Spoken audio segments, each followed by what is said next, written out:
റജബ് മാസം കയറി വന്നാൽ ഉടൻ നമ്മൾ ചെയ്യേണ്ട കാര്യങ്ങൾ അള്ളാഹു ബഹുമാനിച്ച അള്ളാഹിന്റെ വിരുന്നുകാരൻ വന്നിട്ടുണ്ടോ എന്നുള്ള ഒരു അന്വേഷണത്തിന് ഭയങ്കര കൂലിയാണ്. വേണ്ടത് ബോധ്യപ്പെട്ടാൽ ആദ്യം ചൊല്ലേണ്ട ദിക്ർ അല്ലാഹു അക്ബർ اللهم اهله علينا بالامن والايمان والسلامه والاسلام ربي وربك الله هلال رشد وخير آمنت بالله الذي خلقك الحمد لله الذي ذهب بالشهر جماد الاخر وجاء بشهر رجب.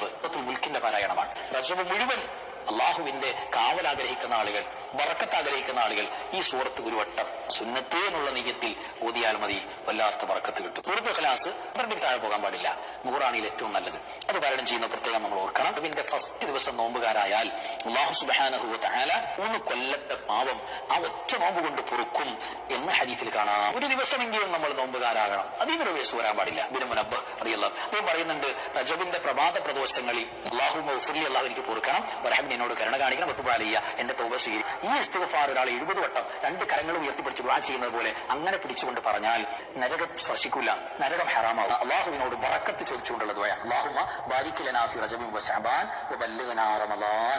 റസൂലുള്ളാഹി സ്വല്ലല്ലാഹു അലൈഹി വസല്ലം ചൊല്ലിയിരുന്ന വഹയിന്റെ വാക്കിലൂടെയുള്ള ദുആയാണ്. സുബ്ഹാനൽ ഹയ്യിൽ ഖയ്യൂം.